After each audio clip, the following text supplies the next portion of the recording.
নমস্কাৰ বিদ্যা কোচিং কিতাপৰ পেডাগজি এমচিকিউ এটা ক্লাছলৈ আপোনালোক সকলোকে শিক্ষক শিক্ষয়িত্ৰীসকলক স্বাগতম জনাইছো। আজি আমি এই ক্লাছটোত CDP ওপৰত কেইটামান গুৰুত্বপূৰ্ণ এমচিকিউ ডিছকাশ্যন কৰিম। আৰু যি ধৰণে আমাৰ এটা থিয়ৰী ক্লাছ হয়, এটা কনচেপচুৱেল ক্লাছ হয়, আৰু তাৰ পাছতে আমাৰ এমচিকিউ ক্লাছ হয়, ঠিক তেনেধৰণে আমাৰ আটাইকেইটা টপিকৰ ওপৰত পেডাগজিত থকা আটাইকেইটা টপিকৰ ওপৰত আমি এই ধৰণে ক্লাছ কৰিম। আৰু লগতে আৰ্ট এণ্ড কালচাৰ ক্লাছ আমাৰ চলি আছে এপত হিষ্ট্ৰী, পলিটিক্স, জিঅ'গ্ৰাফী আটাইবিলাক টপিকৰ ওপৰত যিখিনি লাগিব গোটেই এৰিয়া কভাৰ কৰি পেলাই আমাৰ কোৰ্সটো চলি আছে। সো যিসকলে এডমিশন লোৱা নাই পাৰিলে লৈ ল'ব, ডাউনলোড কৰিব বিদ্যা কোচিং কিতাপৰ এপ। সো আমি আজি আৰম্ভ কৰিছো। আজিৰ প্ৰথম প্ৰশ্নটো হৈছে আপোনালোকৰ ওচৰত, the direction and sequence of development are similar for every child, but each child develops at her own rate. Which principle of child development illustrate does this? কুৱেশ্যনটো যদি পাৰে আনসাৰ দিব চেষ্টা কৰক একবাৰ, তাৰ পৰা মই আপোনালোকৰ আগত এই কুৱেশ্যনটো সলিউশন লৈ আহিছো। 3 সেকেন্ড টাইম দিছো আপোনালোকক। 3 সেকেন্ডত যদি কোনোবাই পাৰে মোক আনসাৰ দি লওক। ঠিক আছে, সো মাত্ৰ 3 সেকেন্ডস। ওকে, ডান। সো আমি কুৱেশ্যনটোৰ বিষয়ে আমি যদি অলপমান চাই লওঁ, ঠিক আছে, এই কুৱেশ্যনটোৰ বিষয়ে আমি অলপমান চাই লওঁ। ওকে, ঠিক আছে, ওকে, ডান। চাব, the direction and sequence of development are similar for every child. কৈছে যে এটা শিশুৰ ডেভেলপমেন্টৰ বা সেই শিশুটোৰ গ্ৰোথৰ ডিজাইন বিলাক একে। প্ৰতিটো চাইল্ড লাগিলে সেই শিশুটো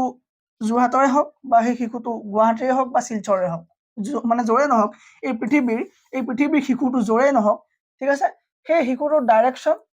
ঠিক আছে, যদি আঙুলি তোমাৰ যদি ভৰি তলফালে যায় তলফালে যাব, হাত ওপৰফালে গ'লে মানে হেড ওপৰফালে গ'লে ওপৰফালে যাব, হাত সাইডলৈ গ'লে সাইডলৈ যাব। ঠিক আছে, সো কি হ'ব তোমাৰ ডাইৰেকশ্যন আৰু সিকুৱেন্স যিবিলাক ধৰণে যি ধৰণে এটা শিশু ডেভেলপমেন্ট হয়, সেই ডেভেলপমেন্ট বিলাক কোনো ধৰণৰ ভেৰাইটি নাহে, তাত একদম সিমিলাৰ থাকিব। সো সকলো শিশুৰ ডেভেলপমেন্ট একে থাকিব।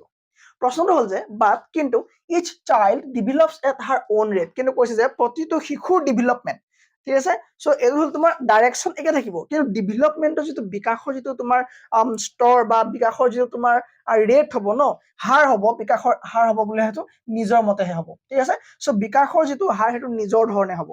সো এই কথাটো কোনটো প্ৰিন্সিপালৰ ওপৰত, কোনটো নীতিৰ ওপৰত ই মানে প্ৰযোজ্য হয়, তাৰমানে কোনটো নীতিৰ মতে এই কথাটো খাপ খাই পৰে। which principle of child development illustrate does this? কৈছে যে এই নীতিটো মানে এই কথাটো বা এই কথনটো কোনটো শিক্ষণৰ বা তোমাৰ শিক্ষাৰ বা তোমাৰ পেডাগজি কোনটো নীতিৰ ওপৰত ডিপেন্ড কৰিব। ঠিক আছে, এই নীতিটো তুমি এক নম্বৰ অপশ্যন আছে ডিসকণ্টিনিউটি। ডিসকণ্টিনিউটি নহব, মানে ডিসকণ্টিনিউটি হ'ব নে ডিসকণ্টিনিউটি নহব। ওকে, লিনিয়াৰিটি নহব, ইউনিফৰ্মিটি নহব, ইণ্ডিভিজুৱেলিটি ইয়াৰ কাৰেক্ট আনসাৰ হ'ব। ইণ্ডিভিজুৱেলিটি মানে শিশুটোৰ, ঠিক আছে, শিশুটোৰ পৰিৱেশ বা শিশুটোৰ কগনিটিভ ডেভেলপমেন্ট তেওঁ কি হ'ব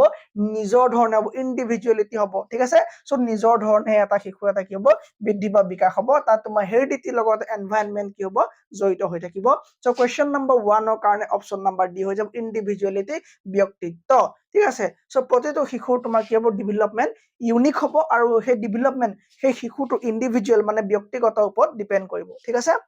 ওকে, নেক্সট কুৱেশ্যন। মানে এই কুৱেশ্যনটো ৰিলেটেড যিটো প্ৰিন্সিপাল হয়, সেই প্ৰিন্সিপালটো কি কৈছে যে দ্য প্ৰিন্সিপাল অফ ইণ্ডিভিজুৱেলিটি কি হয় গম পোৱা নাই। Principle of individuality suggests that the individual response, that is adaptation, মানে শিকন বা যি ধৰণে তেওঁ পৰিৱেশৰ লগত খাপ খুৱাই ল'ব, to physical activity is highly heterogeneous. ঠিক আছে, এইটো homogeneous নহয়, কি হ'ব heterogeneous হ'ব. No two individuals will respond in exactly the same way to a similar does কি হ'ব কৈছে যে দুটা ব্যক্তি বা দুজন ব্যক্তি কি হ'ব একে ধৰণে কি নহ'ব বৃদ্ধি বা বিকাশ নহ'ব, দুইটা কি হ'ব তোমাৰ সিমিলাৰিটি মানে নহ'ব, দুইটা কি হ'ব ডিফাৰেন্ট হ'ব বা ইণ্ডিভিজুৱেলি হ'ব, তাৰমানে ব্যক্তিগতভাৱে হ'ব। নেক্সট কুৱেশ্যনটো দুটা তোমাৰ এজাৰ্টেশ্যন দিছে, মানে এজাৰ্চন দিছে, মানে এটা তোমাৰ লাইন এটা কৈ দিছে যে it is difficult to make generalize claim about children and childhood because there is so' much of multiplicity. Okay, কৈছে যে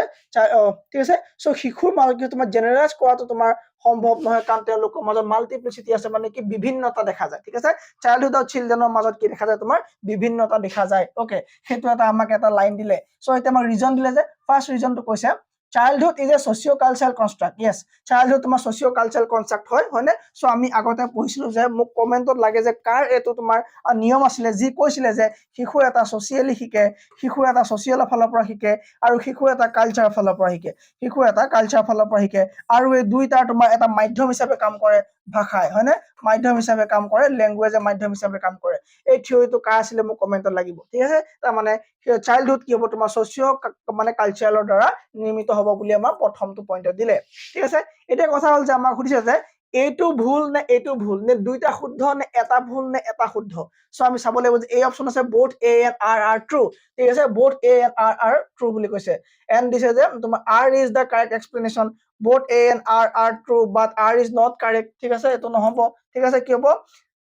a is true but r is false নহব both a and r are false নহব তোমাক কি হ'ব ইয়াৰ answer এই কোৱেশ্চনটোৰ কাৰণে answer হ'ব both a and r are true okay কি হ'ব and r is the correct explanation of a ঠিক আছে সো কি হ'ব তোমাৰ অপচন a ইয়াৰ কাৰেক্ট হৈ যাব ঠিক আছে সো কি হ'ব কি হ'ব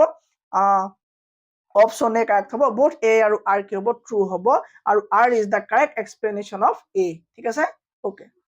next question which of the following statement is a correct explanation of the processes of socialization of a child কৈছে যে শিশুৰ সামাজিককৰণৰ প্ৰক্ৰিয়াসমূহৰ শুদ্ধ ব্যাখ্যা তলৰ কোনটো উক্তিত দিয়া হৈছে শিশুৰ কি কৈছে তোমাৰ এক্সপ্ৰেছন য'ত তোমাৰ কি হৈছে সোচিয়েলাইজেশ্যন অফ এ চাইল্ড ঠিক আছে সামাজিককৰণ শিশুৰ এটা সামাজিকীকৰণৰ বিষয়ে তলৰ কোনটো ষ্টেটমেন্ট শুদ্ধ শিশুৰ সামাজিকীকৰণ তাৰমানে শিশুৰ সমাজৰ পৰা বহুত কথা শিকিব পাৰে বুলি আমি জানিছিলো হয়নে শিশুৰ মানে সমাজৰ পৰা বহুত জ্ঞান অৰ্জন কৰে ওকে সো প্ৰথম অপচন দিছে তোমাৰ child's potential is a definite result of unfolding of genetic material কৈছে যে জেনেটিক মেটেৰিয়েলৰ পৰাহে বুলে শিশু এটা সামাজিক হয় তাৰমানে কি মানে সামাজিকীকৰণ হয় শিশু এটা সমাজৰ লগত খাপ খায় সমাজৰ ৰীতি নীতিৰ লগত খাপ খায় হয়নে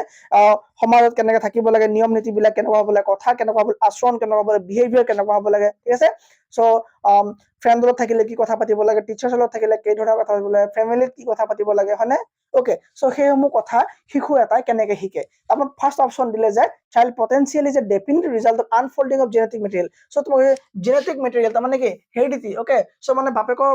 বাপেকৰ পৰা পুতেকৰ গাত যিবোৰ গুণ মানে সেইবোৰ কাৰণে মানে জেনেটিক মেটেৰিয়েল নেকি মানে জিনৰ পৰা অহা মেটেৰিয়েলৰ কাৰণে নেকি নহয় সো জেনেটিক মেটেৰিয়েলৰ কাৰণে শিশু এটা সোচিয়েলাইজেশ্যন হ'বই নহয় ঠিক আছে সো ধৰি লোৱা এটা ল'ৰা তোমাৰ ধৰা অকমান উৎপতীয়া টাইপ ঠিক আছে অলপ উৎপতীয়া সেই উৎপতীয়া হি কি তোমাৰ পৰিৱেশৰ পৰা হ'ব পাৰে হয়নে ধৰি লোৱা এটা ল'ৰা খুব লাজ কৰিয়া বা বহুত ঠাণ্ডা সেই ল'ৰাটো ধৰি লোৱা সেই পৰিৱেশটোত সিমান নাই পোৱা বা লগৰ ফ্ৰেণ্ডছ বিলাক ইমান মানে এক্টিভ নহ'ব পাৰে ঠিক আছে ধৰি লোৱা এটা ল'ৰা বহুত ইনএক্টিভ হয় বহুত সাইলেন্ট থাকে কথা চথা বৰকে নাপাতে আৰু স্কুলত যায় একদম ঠাণ্ডা মুণ্ডা বহি থাকে উৎপাত নকৰে কাজিয়া নকৰে মাৰপিট কৰে ৰেকৰ্ড নাই ঠিক আছে সো তেতিয়া সেই ল'ৰাটো তোমাৰ কি অকল জিনৰ কাৰণে হ'ব নেকি নহ'ব হয়নে তাৰ মানে কি এটা ল'ৰা কিবা সোচিয়েলাইজেশ্যন হ'ব হ'লে মানে পৰিৱেশৰ পৰা শিকিব লাগিব তাৰ পিয়াৰ্ছৰ পৰা শিকিব লাগিব ঠিক আছে তাৰ পিয়াৰ্ছৰ পৰা শিকিব লাগিব সো এতিয়া আমি সম্পূৰ্ণ কি ক'ব নোৱাৰো যে ই জেনেটিক মেটেৰিয়েলৰ ওপৰত ডিপেন্ড কৰি এটা ল'ৰা সামাজিককৰণ হয় বুলি আমি ক'ব নোৱাৰো তাৰমানে সামাজিককৰণ প্ৰক্ৰিয়াত অকল তোমাৰ আনফোল্ডিং অফ জেনেটিক মেটেৰিয়েলে কাৰেক্ট আনসাৰ নহ'ব সো অপচন এ ইয়াৰ কাৰণে ভুল হৈ যাব ঠিক আছে অপচন এ ইয়াৰ কাৰণে কি হ'ব ভুল হ'ব অপচন বিত আছে child can be shaped and molded completely by social environment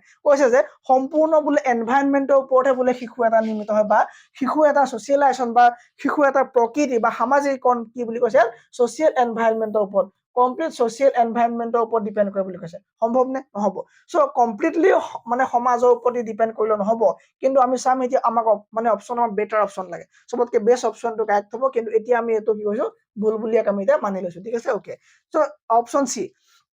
children's development is determined solely by his her destiny and neither heredity nor environment play a role কৈছে যে শিশু এটাৰ ডেভেলপমেন্ট বিকাশত বুলে তাৰ অকল নিজৰ ডেষ্টিনি হে কথা আছে ঠিক আছে ভাগ্যৰ কথা আছে অকল কৈছে যে ইয়াত কোন ধৰণৰ বায়োলজিক্যালি বা হেৰিডিটি কোনো তাত তোমাৰ মানে কি কন্ট্ৰিবিউশন নাই আৰু তোমাৰ সোশিয়েলৰ তাত কোন ধৰণৰ বা সোশিয়েল এনভায়ৰনমেন্ট বা সামাজিক বা পৰিৱেশ বা প্ৰকৃতিৰ কোনো তাত ৰোল নাই বুলি কৈছে শিশু এটাক শেপ দিয়াত এটো এটা কি হৈছে আমাৰ ভুল হৈ গৈছে ঠিক আছে সো অপচন নাম্বাৰ সি কাৰেক্ট নহয় ৰং অপচন নাম্বাৰ ডি চাম children's development is a complex interplay of heredity and environmental factors. Yes, এই কুৱেশ্যনটোত কি হৈছিলে অনলি তোমাৰ হেৰিডিটিৰ কথা কৈছিলে এই কুৱেশ্যনটোত অনলি এনভাইৰনমেন্টৰ কথা কৈছিলে নহব শিশু এটা তোমাৰ জন্মগতভাৱেও কিছুমান শিশু বহুত সাইলেন্ট থাকে তো কিছুমান শিশু দেখিবা তুমি দেউতাক বহুত ঠাণ্ডা আৰু সেই শিশুটো তোমাৰ উৎপতীয়া নহয় ঠিক আছে সেই শিশুটো আৰু কিছুমান মানে কি তোমাৰ জন্মগতভাৱে সো পৰিৱেশত তাৰ বহুত মানে উৎপতীয়া লোৱা থাকিলেও সি কিন্তু উৎপাতৰ আচৰণ নকৰিব পাৰে সি একদম জেনেৰেল মানে একদম পুৰা সাইলেন্টলি থাকিব পাৰে ঠিক আছে তাৰ মানে হেৰিডিটি হ'ব পাৰে তাৰ মানে কি হ'ব পাৰে ইয়াৰ লগত এনভাইৰনমেন্টেল ফেক্টৰ জড়িত হ'ব পাৰে সো অপচন ডি কাৰেক্ট হৈ যাব children's development is a complex হয় আৰু তোমাৰ এই ক্ষেত্ৰত তোমাৰ হেৰিডিটি আৰু কি এনভাইৰনমেন্টেল ফেক্টৰ কি বুলি কৰে ফকাস কৰে বুলি কৈছে ঠিক আছে সো অপচন নাম্বাৰ ডি এই কুৱেশ্যনটোৰ কাৰণে কি হৈ যাব কাৰেক্ট হৈ যাব আৰু আপোনালোকৰ এক্সামৰ পইণ্ট অফ ভিউৰ পৰা এই কেইটা কুৱেশ্যন 100% ইম্পৰ্টেন্ট কুৱেশ্যন হয় ঠিক আছে next question identify the correct